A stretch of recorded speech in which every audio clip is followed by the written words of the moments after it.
बिस्मिल्लाहिर्रहमानिर्रहीम। अस्सलाम वालेकुम।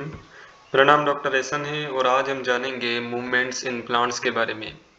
Okay, so all living organisms have the property to movement to fulfil the need of their nutrition, protection, shelter and reproduction. अच्छा, basically तमाम जो living organisms जो है ना वो बेसिकली मूवमेंट परफॉर्म करते हैं ताकि वो न्यूट्रिशन को हासिल कर सकें। ठीक है। सो सपोज कीजिए कि अगर मैं टाइगर की ही बात करूं तो टाइगर जो है ना वो बेसिकली मूवमेंट करता है, दौड़ लगाता है ताकि वो हिरन को पकड़े, उसका शिकार करे और उससे बेसिकली न्यूट्रिएंट हासिल करे। Okay, so all living organism also have the capability to move for their protection. ठीक है, अगर कोई खतरा होगा तो लिविंग ऑर्गेनिज्म जो है ना उस डेंजरस एरिया से मूव करके किसी शेल्टर वाले एरिया, किसी सेफ एरिया के अंदर जाएंगे। ठीक है।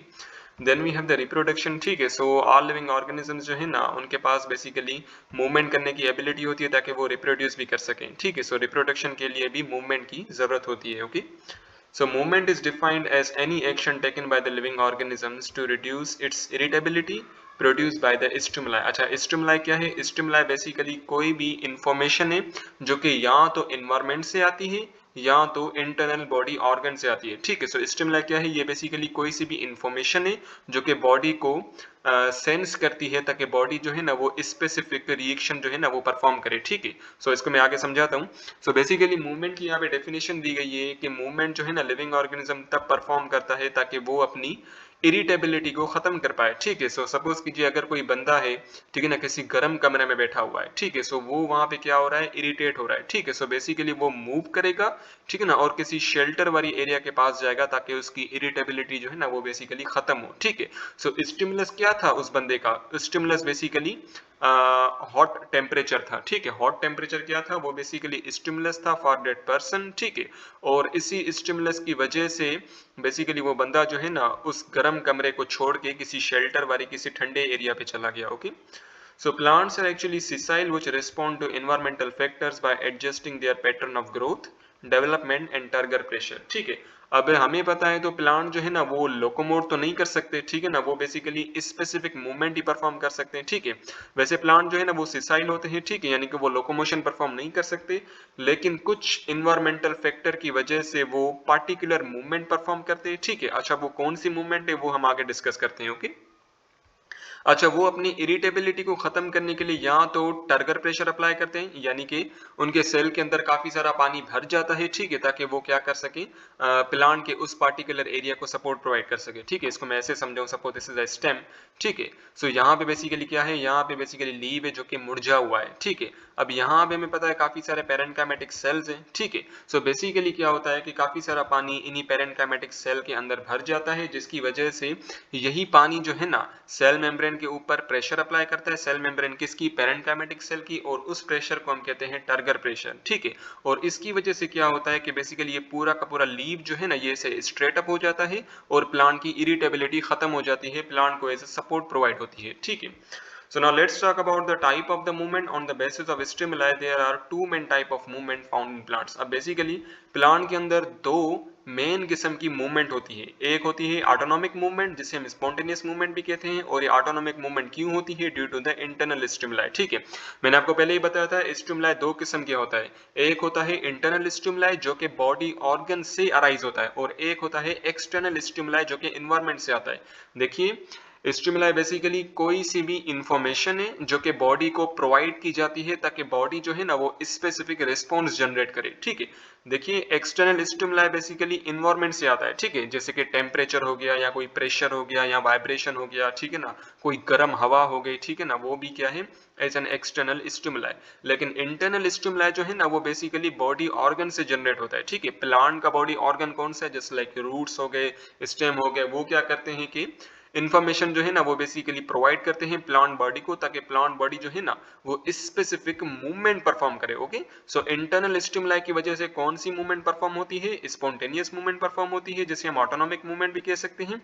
और एक्सटर्नल स्टिमुलाई जैसे कि टेम्परेचर हो गया, प्रेशर हो गया, उसकी वजह से प्लांट कौन सी मूवमेंट परफॉर्म करता है? इंड्यूस मूवमेंट परफॉर्म करता है, या जिसे हम पैराडोनिक मूवमेंट भी कह सकते हैं। ओके, अभी नीचे जो है ना हम बेसिकली पैराटोनिक मूवमेंट को ही डिस्कस करेंगे, स्पॉन्टेनियस मूवमेंट को डिस्कस नहीं करेंगे। Okay, so let's talk about the paratonic movement, जिन्हें हम इंड्यूस मूवमेंट भी कहते हैं। So movement which occurs due to external stimuli are known as the induced और पैराटोनिक मूवमेंट। ठीक है, सो ऐसी मूवमेंट जो कि एक्सटर्नल स्टिमुलाई की वजह से परफॉर्म की जा रही है प्लांट के द्वारा, उससे बेसिकली हम कहते हैं पैराटोनिक मूवमेंट या इंड्यूस मूवमेंट। ठीक है, उसकी काफी सारे एग्जांपल्स है, वो अभी हम बारी बारी देखते हैं। ओके, अच्छा, जो पैराटोनिक मूवमेंट है ना, उसको फर्दर डिवाइड किया गया है दो कैटेगरीज के अंदर। ठीक है, इसको मैं ऐसे समझाऊं, suppose this is the paratonic movement.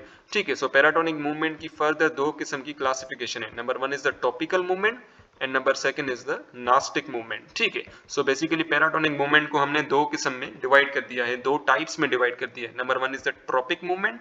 ठीक है, सॉरी टॉपिक नहीं होगा, ट्रॉपिक होगा।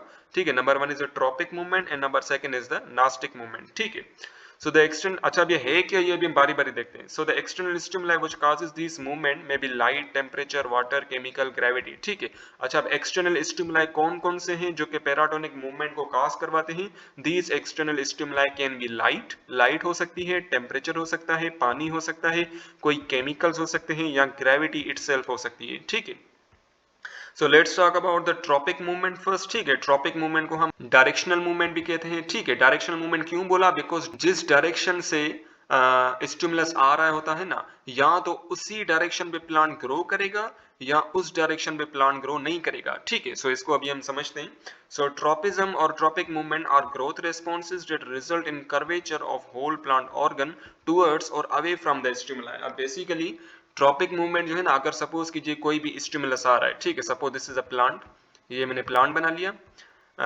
This is the root. ठीक है, ये काफी सारी रूट्स हैं, this is the stem and this is the leaf. ठीक है, अब बेसिकली क्या हो रहा है कि यहाँ से लाइट आ रही है। ठीक है, यहाँ से क्या हो रहा है, यहाँ से लाइट आ रही है। ठीक है, और लाइट क्या है? Light basically external stimuli. ठीक है, अब बेसिकली ये प्लांट बॉडी जो है ना, इसी लाइट की तरफ क्या होगी? मूव करेगी। ठीक है, यानी कि क्या हो रहा है? डायरेक्शनल मूवमेंट है, सनलाइट की डायरेक्शन पे बेसिकली वो मूव कर रही है। ठीक है, देखिए वंस अगेन, लाइट यहां से आ रही है। ठीक है, और जो प्लांट की बॉडी है ना, ये इसी डायरेक्शन में मूव कर रही है। ठीक है, इसलिए बेसिकली हम इन्हें कहते हैं these are the directional movement. Okay, tropic movement, these are the directional movement. ठीक है, movement caused due to external stimuli coming from one side, controlled by the direction of stimulus respond in the form of growth or curvature in other direction called the tropic movement। ठीक है, अच्छा अब ये जो है ना, ये चीज हम यहाँ पे समझेंगे फोटोट्रॉपिज्म में। इसका एग्जांपल मैं ऑलरेडी आपको बता चुका हूँ। जैसे देखिए लाइट यहाँ पे आ रही है। ठीक है, लाइट क्या है? लाइट बेसिकली एक्सटर्नल स्टिमुलस है। ठीक है, and this is the plant body. ठीक है,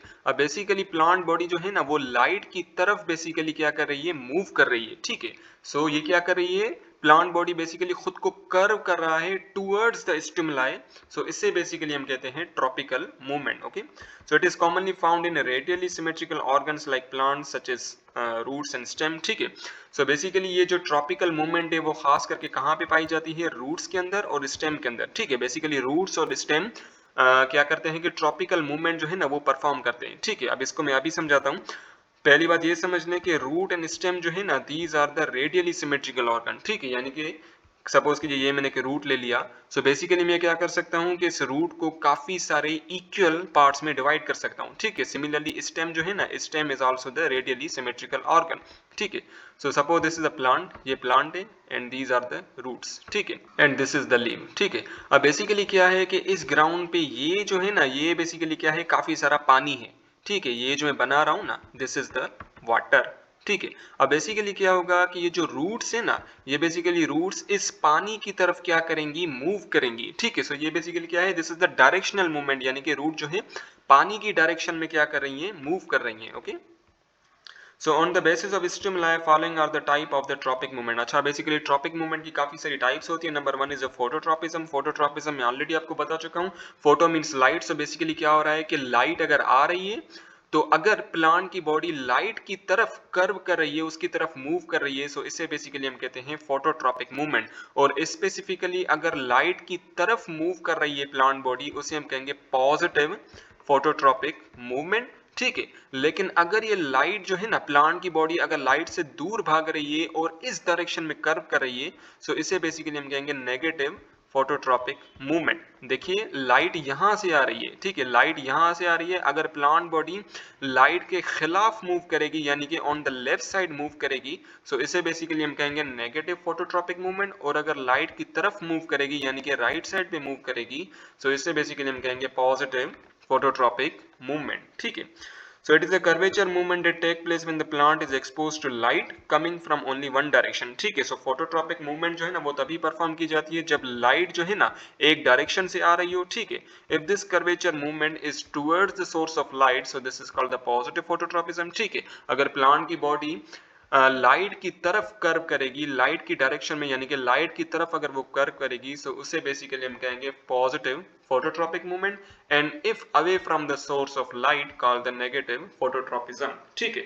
so basically क्या है कि अगर प्लांट की बॉडी लाइट की तरफ मूव कर रही है, so उसे हम कहेंगे पॉजिटिव फोटोट्रॉपिज्म, और अगर लाइट से दूर भाग रही है, प्लांट की बॉडी लाइट से अगेंस्ट कर्वेचर बना रही है, सो उसे बेसिकली हम कहेंगे नेगेटिव फोटोट्रॉपिज्म, ठीक है।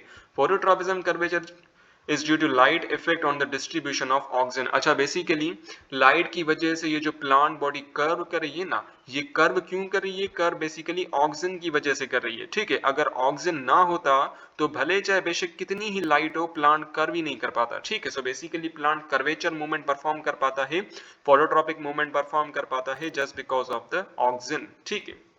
Then we have the geotropism, ठीक है। Geo means gravity, so it is a movement cause in response to gravitational stimuli। अब इसको मैं यहाँ पे समझाऊं, so suppose this is a plant body, ये basically plant body है and these are the roots, ठीक है। अच्छा, ग्रेविटी कहाँ पे खींचती है? ग्रेविटी बेसिकली डाउनवर्ड खींचती है towards the centre of earth, ठीक है। सो बेसिकली रूट्स जो है ना, एक्चुअली रूट्स क्या करते हैं कि रूट्स नीचे की तरफ यूं ग्रो करते हैं, ठीक है, लेकिन स्टेम जो होता है ना, स्टेम बेसिकली ऊपर की तरफ ग्रो करता है। सो यानी कि रूट्स क्या कर रहे हैं? Roots basically positive geotropic movement perform कर रहे हैं, ठीक है, बिकॉज ये ग्रेविटी की तरफ मूव कर रहे हैं, ठीक है। लेकिन अगर मैं बात करूं स्टेम की, सो स्टेम जो है ना अगेंस्ट द ग्रेविटी क्या कर रही है? मूव कर रही है। सो यानी कि स्टेम क्या शो कर रही है? नेगेटिव जियोट्रॉपिक मूवमेंट, ठीक है। और रूट्स क्या शो कर रहे हैं? दे show the positive geotropic movement. Positive क्यों? बिकॉज ये ग्रेविटी की तरफ मूव कर रहे हैं, okay. So positive geotropism is observed in the primary roots of many plant and negative geotropism in their shoots, ठीक है। So basically roots जो है ना वो towards the gravity move करते हैं, इसलिए roots जो है वो positive geotropic movement perform करते हैं। Similarly जो shoots होती हैं, जो stem होता है, वो basically against the gravity ऊपर की तरफ move करता है, grow करता है, hence shoot जो है ना वो negative geotropic movement perform कर रहा होता है, okay। Now let's talk about the chemotropism, ठीक है। So chemotropism basically मूवमेंट होती है किसी भी particular substance की just because of the chemical, ठीक है। So chemotropism is a movement caused due to chemical, for example pollen tube grow through the style towards ovule due to chemical stimuli। अब इसको मैं यहाँ पे समझाऊं, so फ्लावर के अंदर क्या होता है कि मेल रिप्रोडक्टिव ऑर्गन भी होता है और फीमेल रिप्रोडक्टिव ऑर्गन भी होता है, ठीक है। सो फीमेल रिप्रोडक्टिव ऑर्गन जिसे हम पिस्टल कहते हैं, इसके 3 पार्ट्स होते हैं। ऊपर वाला स्टिग्मा होता है, okay, so this is the stigma. ये जो पूरी डंडी है दिस इज द स्टाइल, और ये जो है ना ये जो पूरा गोल गोल सा दिस इज द ओवरी, ठीक है। अब बेसिकली पॉलन ग्रेन्स जो है ना, pollen grains male reproductive organ से आते हैं, स्टैमेन से आते हैं, ठीक है। So suppose this is a pollen grain, ये पॉलन ग्रेन जो है ना यहाँ पे आके स्टिग्मा के ऊपर लैंड करते हैं, ठीक है। अब बेसिकली क्या होता है कि ओवरी के अंदर कुछ ऐसे केमिकल्स होते हैं, ठीक है ना, और वो केमिकल्स क्या करते हैं कि इसी पॉलन ग्रेन को अपनी तरफ अट्रैक्ट करते हैं, ठीक है। सो जिसकी वजह से क्या होता है कि पॉलन ट्यूब जो है ना वो खिंचती चली जाती है नीचे, ठीक है। इसी केमिकल की वजह से ये जो पॉलन ट्यूब है ना वो बेसिकली ओवरी की तरफ मूव कर पाती है, ठीक है। बिकॉज अगर ये केमिकल्स जो कि ओवरी के अंदर मौजूद है, अगर ये मौजूद ना होते तो ये जो पॉलन ट्यूब है ना ये ओवरी की तरफ पहुंच ही नहीं पाती, ठीक है। सो बेसिकली क्या हो रहा है कि किसी केमिकल की वजह से अगर कोई मूवमेंट परफॉर्म हो रही है, सो उसे बेसिकली हम कीमोट्रोपिज्म कहते हैं, okay. Then we have the hydrotropism, ठीक है। hydrotropism easy है। So suppose this is the plant, this is the shoot, ठीक है, this is the ground and these are the roots, ठीक है ना। मैं 2 रूट्स बना रहा हूँ, एक छोटी वाली रूट और दूसरी बड़ी वाली रूट, ठीक है, and this is the leaf, ठीक है। और यहाँ पे मैं क्या कर रहा हूँ, यहाँ पे मैं बेसिकली पानी बना रहा हूँ, ठीक है। ये जो मैंने ब्लू से बनाया है this is the water, okay. अब क्या होगा कि ये जो रूट्स है ना ये पानी की तरफ अट्रैक्ट होंगे, ठीक है। लेकिन एक चीज आपने जहन में रखनी है, ये जो छोटा वाला रूट है जो कि पानी के करीब है, ठीक है, वो बेसिकली स्लोली स्लोली ग्रो करेगा, ठीक है। लेकिन ये वाला जो रूट जो कि पानी से बहुत ही ज्यादा डिस्टेंस पे यानी कि पानी से बहुत ज्यादा दूर है, ये क्या करेगा, ये फास्ट मूवमेंट परफॉर्म करेगा और पानी की तरफ जल्दी जल्दी ग्रो करेगा, ठीक है। सो वंस अगेन बेसिकली जो छोटा रूट है जो कि पानी के बिल्कुल करीब है, वो क्या करेगा, आहिस्ता आहिस्ता मूवमेंट परफॉर्म करेगा और स्लोली स्लोली पानी की तरफ बढ़ेगा, पानी की तरफ ग्रो करेगा। लेकिन जो बड़ा वाला रूट है, अब चूंकि वो पानी से दूर है, इसकी वजह से वो बेसिकली जल्दी जल्दी से ग्रो करेगा और जल्दी जल्दी से पानी की तरफ मूव करेगा। Okay, so this is a hydrotropic movement, जिसमें क्या होता है कि प्लांट की जो रूट्स है ना, वो बेसिकली पानी की तरफ अट्रैक्ट हो रही हैं और पानी की तरफ मूव कर रही हैं। Okay, so the movement of plant organ कौन सा, root, in response to water stimuli called the hydrotropic movement, ठीक है। हाइड्रोट्रॉपिक मूवमेंट क्या है, जिसमें प्लांट का कोई ऑर्गन जो है, स्पेसिफिकली रूट्स, वो अगर पानी की तरफ मूव करते हैं, सो उसे बेसिकली हम हाइड्रोट्रॉपिक मूवमेंट कहते हैं। Okay, so this also results in curvature of the organ due to unequal growth on its two sides, ठीक है। देखिए unequal growth मैंने आपको पहले ही बता दिया, ये वाला जो रूट है ना जो कि पानी के बिल्कुल करीब है, वो स्लोली स्लोली ग्रो कर रहा है, और ये वाला जो रूट जो कि पानी के बिल्कुल डिस्टेंस पे है, ये जल्दी जल्दी ग्रो कर रहा है और पानी की तरफ कर्व कर रहा है, ठीक है। सो ये क्या हो रहा है, this is the unequal growth, ठीक है ना, अनइक्वल ग्रोथ है, ये स्लोली ग्रो कर रहा है और ये बेसिकली जल्दी जल्दी से ग्रो कर रहा है। Okay, so roots are positively hydrotropic, ठीक है ना, रूट बेसिकली पानी की तरफ मूव करती हैं, इसकी वजह से रूट जो है ना वो पॉजिटिव हाइड्रोट्रॉपिक मूवमेंट परफॉर्म करती हैं, ठीक है। Then we have the thigmotropism, ठीक है, thigmo means touch, so thigmotropism it is a curvature movement of plant in response to touch stimuli, ठीक है। सो बेसिकली क्या हो कि किसी टच की वजह से अगर प्लांट का कोई पार्टिकुलर ऑर्गन जो है अगर वो मूव करे, कर्व करे, सो उसे बेसिकली हम कहते हैं thigmotropic movement. Okay, so it can be observed in twinner and climbers, ठीक है। twinner and climbers क्या है, these are the names of plant, ठीक है ना, ये बेसिकली प्लांट के नेम है। so इसको मैं यहाँ पे समझाता हूँ। so suppose this is a plant, ठीक है ना, ये बेसिकली सपोज कीजिए प्लांट का कोई स्टेम है, ठीक है। और ये जो है ना जिसको मैं ब्लैक से बना रहा हूँ, ये कोई मैंने डंडी ले ली, ठीक है, ये मैंने यहाँ पे बेसिकली कोई डंडी ले ली, ठीक है। अब बेसिकली क्या होगा कि इसने क्या किया, प्लांट के स्टेम को टच किया, जिसकी वजह से क्या होगा, अब ये स्टेम जो है ना ये इसकी तरफ बढ़ेगा और इसको ऐसे कर्व करता चला जाएगा, ठीक है। सो यानी कि क्या हुआ, टच रिस्पॉन्स की वजह से एक पार्टिकुलर कर्वेचर मूवमेंट परफॉर्म हुई, ठीक है ना, by the plant organ. Okay, so when they touch the solid object, the growth on the opposite side of contact increases and they coiled around the support, ठीक है। so basically ये जो मैंने डंडा बनाया ना, ये क्या है, एज अ सपोर्ट है, ठीक है ना, ये बेसिकली कोई ऑब्जेक्ट है, ठीक है। अब जैसे ही इसने प्लांट के स्टेम को टच किया, तो ये स्टेम क्या कर रही है, इसको यूं कॉइल अप कर रही है। ओके,